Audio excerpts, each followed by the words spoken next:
As we've already discussed, walls are a system family. And system family just means that it's built into the system and it has fixed parameters. Now, there are 3 wall families. There's the basic wall, the stacked wall, and the curtain wall. We looked at the basic wall in the previous movie, and as you recall, it's a basic wall because it has the same material throughout its construction. If you look at it horizontally or vertically, you're going to see the same set of layers. A stack wall is slightly more complex because while it's the same material along its length, it actually varies along its height. Now, all it takes to create a stacked wall is to simply take 2 or more basic walls and literally stack them up on top of one another. So in this movie, we're going to look at the stacked walls, and we'll address curtain walls in a later movie. So I have here a file called stacked walls, and it's just a simple file, and we're going to use it to demonstrate how the stacked wall feature works. Now, most of the work is going to take place down here on the project browser. So if I go to the project browser and I scroll to the bottom, we'll have a families branch. I'm going to expand that. And beneath that branch, you'll see all the various categories in the system. And I'll go down and I'll locate the walls category and expand it. And then finally, I'm going to expand the basic wall category. Now, even though we're talking about the stacked wall here in this movie, we're going to start by looking at 3 basic walls that I've created and included in this file. Each of them begins with the letters RET for Revit Essential Training, and you'll find that that's a pretty common best practice that firms like to do. They use their initials or some other designation at the start of each name of anything they've customized so that members of the firm will know where the customized objects are and which ones they want to use. So it's a pretty typical thing to do. So the first one I'm going to show you is the RET Foundation 14-inch concrete. So I'm going to right-click on that and choose Type Properties. Now, that will load up the Type Properties dialog that we've seen before, and there's really nothing special about this wall. If we click on the Edit Structure button, you can see that it's nothing more than a 14-inch thick layer of concrete. So this is by far the simplest of the 3. So I'm going to cancel out of here, click OK, and the next one I want to look at is the one at the top here, RET Exterior Brick on CMU. I'm going to right-click it and go to its Type Properties.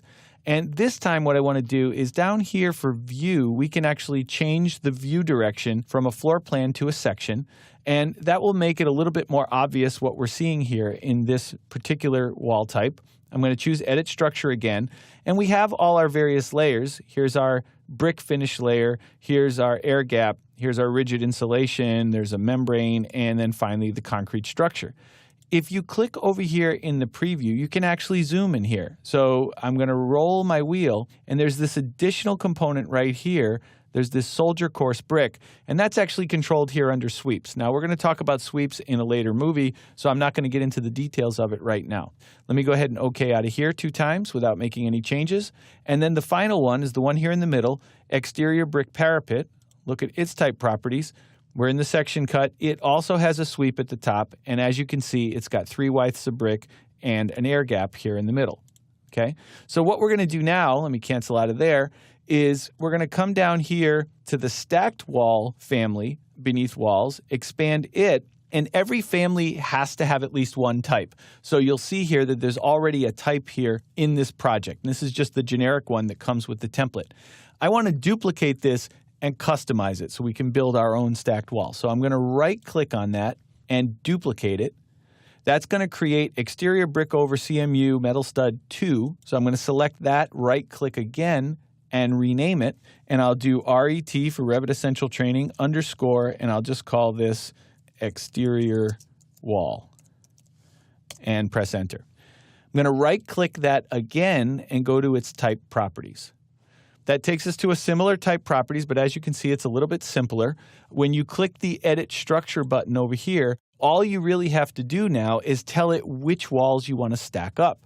Now, I'm going to move the dialog over here a little bit, and I'm going to widen it up so that I can get a better look at the names right here. So I can make adjustment here to these column widths in order to read the names a little bit better.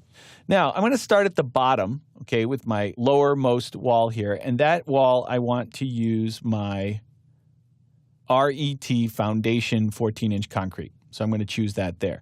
Now, it shifts a little bit, and let's not worry about that yet. We'll come back and fix that in a few minutes. But I want to just get the walls established first.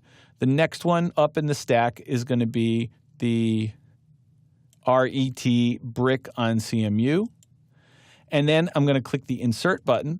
That will create one above it. And again, it looks a little weird over here because it's using the same wall type again. And I'm going to change that one to the brick parapet. And we clearly need to make a few adjustments. So let's look at the height column next. Each component can have its own height.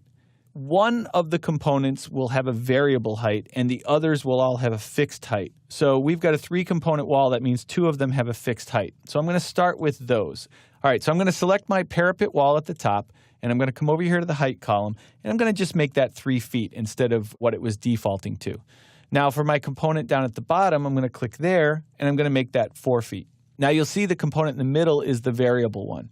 That leaves us having to deal with these alignment issues. So if I click over here and I zoom in a little bit, obviously we've got a problem there. And then if we pan down here, I'm just using my wheel mouse, you can see that this one shifted a little bit here. Now I'm going to stay zoomed in on this one right here. We have a few different ways we could deal with this. We could certainly come in and calculate the offsets and try and fix it that way by shifting the walls laterally. Before you use the offsets, it's a good idea to look here at the location line choices.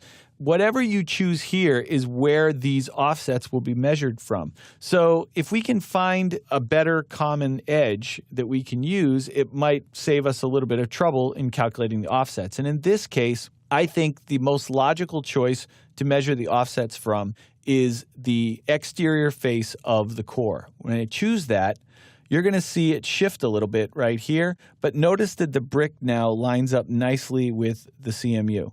Now I'm going to roll my wheel to zoom back out, and it didn't really solve the problem down here, but at least now I only have to shift the offset in one of the walls instead of both of them. Now if you do the math and you make the calculation, it turns out that 6 3/8 of an inch here for the offset will do the trick, and it will shift this wall over and line it up where it needs to go. You can use a positive number or a negative number in that offset field. So we'll just scan everything and make sure we're satisfied with it. Zoom back out over here. It looks pretty good. Let's click OK. OK again. And now all that remains is to apply that new wall type to the model. So I'm going to highlight one of my walls, press the Tab key, and click. That's our chain selection. Open up the type selector list here. Scroll down, and there's my new RET exterior wall. I'll choose that, and then I'll deselect so we can see what we got, and you can see that it applies our new stacked wall type to all of the walls.